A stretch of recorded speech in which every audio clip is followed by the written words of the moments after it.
And to help unpack the events at the ASEAN Summit, we have in the studio Simon Tay. He's Associate Professor and Chairman at the Singapore Institute of International Affairs.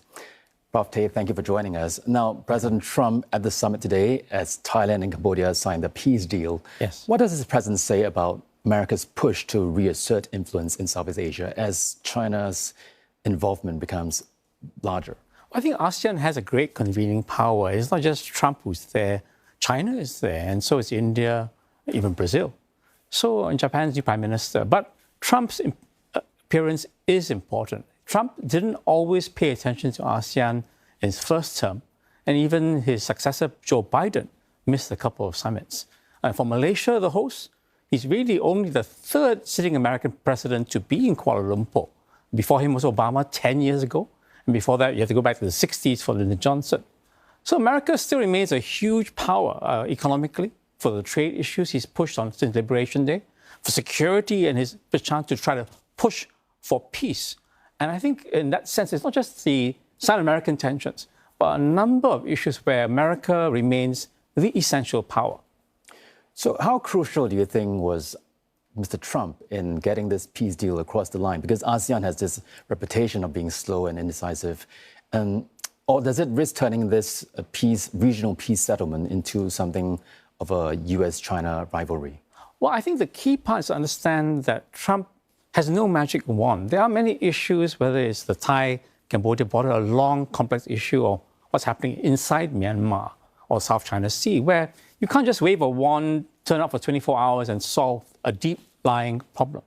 And sometimes when the appearance of the American president POTUS is there, it tends to attract attention to him rather than the hard daily work that's done by the countries involved, by ASEAN as a group. And ASEAN's got to pick up and push on after this. So Thai-Cambodia border, critically, when he threatened both sides, they came to the table. It's a good step. But as you saw the Thais say, this is not a peace accord. This is just simply a start. Removing the fighting, returning some hostages. Thousands of people remain unsettled. And in very makeshift tents. And there's a long history underlying this. And who's going to carry that can going forward? America will be gone. Well, not America, hopefully, but Trump will become somewhere else very shortly. As you pointed out, the dispute goes way back to colonial era borders. So what needs to be done to actually make sure the peace accord holds and move it forward? Well, besides the historical part, which is real, there has been, since the fighting in this year, a really bad blood among the citizens of each side. Nationalism, but in a bad way, directed at each other. And more than that, there's been some animosity, business interests said to be at the heart of this, including scam centers. So this is why I mean there are a lot of different causes, and the American president's presence is critical, but it's not going to be sufficient to really build a longer-term peace. Even the border, right? I mean, this clash on this part of the border is a thousands of mile border. There are going to be chances of a regression. And then who are we going to turn to? And I think that's where Prime Minister Anwar and ASEAN have done a very good role, a bit in the background, but something that has to be understood. The group helps hold people together, bring them to the same room. And that's why I'm glad to see Prime Minister Anwar, on behalf of ASEAN, next to the two prime ministers and Donald Trump as they sign this agreement. Now, you mentioned Myanmar crisis. Could this Thailand-Cambodia peace accord sort of serve as a model for US diplomacy in other flashpoints like Myanmar and the South China Sea even? Well, I think on Myanmar, you've got to see whether it's on Trump's agenda. I mean, we know while he's in the region, I haven't heard him say much. And when he's traveling in Middle East and Europe, he's got many other issues on his table. I would say also that having been in Myanmar a lot, there are some very deep domestic issues. Sometimes for peace, actual peace, there has to be a willingness of each side to compromise. And I think until that's there, I think it can't be pushed. And so ASEAN is the patient one. ASEAN owns that problem and struggling with it, but it's going to manfully struggle with it and keep going persistently at it.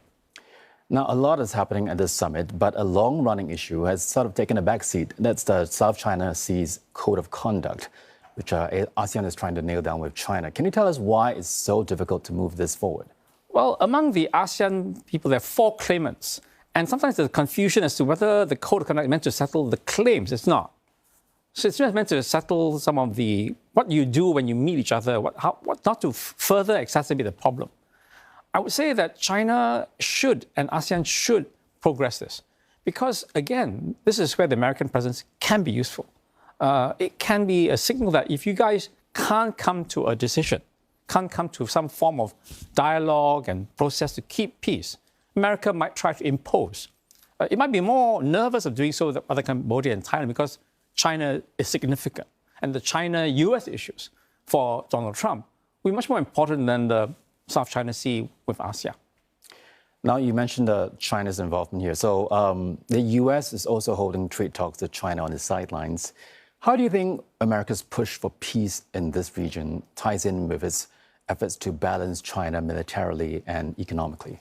Well, I think that the chance of a deal between the two on fairly good terms, I think would be the ingredients for a lasting peace. Nobody in ASEAN really wants to be on America's side or China's side. Rather, like Malaysian Prime Minister said, they want to do business with both. And that depends on whether the two big giants can themselves find some way of living together. But on the actual deal, I think it's quite interesting. We have seen the reinforcement of various trade deals with the ASEAN countries bilaterally, 19%, 20%. But we don't know the big moving part. What is China's number? If it's in that region, I don't think the ASEAN countries are going to feel particularly happy. In fact, jokingly, when Donald Trump said he's 100% behind ASEAN, some people said 100% tariffs? That would be a dangerous thing. Now, Mr. Trump's tariffs have really seriously reshaped global trade. And ASEAN is trying to adapt and trying to promote intra-ASEAN trade to sort of cushion the blow. Can you tell us what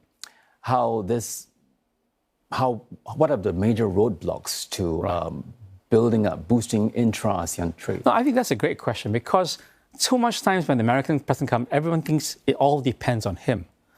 ASEAN's trade with America is not unimportant, but it's not the bulk of things. The intra-ASEAN trade, that number needs to go up, depends on us clearing the way. A lot of them are non-tariff measures. Some of it is for real. I mean, some safety issues, health issues, but sometimes it's just disguised protectionism, putting barriers, bureaucracy to sort of stifle trade. And I think that's where ASEAN's got to do its own homework. It doesn't depend on America. America can't block it. And then there are the other partners. I'm glad to see Japan's new prime minister there. Japan is a major partner. China is too. And working within ASEAN and with RCEP, the Regional Comprehensive Economic Partnership, I think there's a lot of chance to progress trade within our region and with Trump separately. Now, the big finale for Mr. Trump's visit to Asia is his much anticipated meeting with President Xi Jinping. And there's a lot to unpick here. There's the trade tariffs, there's the export controls on rare earths and chips. If there's a deal, what elements would you be looking out for, which are most important to each side? And if there's a partial deal even, does it signal a move towards more managed competition? Well, I think that's where Trump's paving the way, even this summit meeting. He struck a number of rare earth deals with Malaysia and others. And I think this is preparing the way that if something breaks down with China, and it will be possible, that things cannot be achieved to the degree they want. Why? Well, Trump has got to decide how much he's willing to do a sort of deal with China, rather than to sometimes see China as a persistent competitor and a rival. And I think that rhetoric has been mixed along the way. And I think the sort of the practical side of Trump, the deal-making side of Trump, is the one that has to be relied upon to strike an opportunity with China. Well, many thanks for your insights. We've been speaking to Associate Professor Simon Tay from the Singapore Institute of International Affairs. Thank you.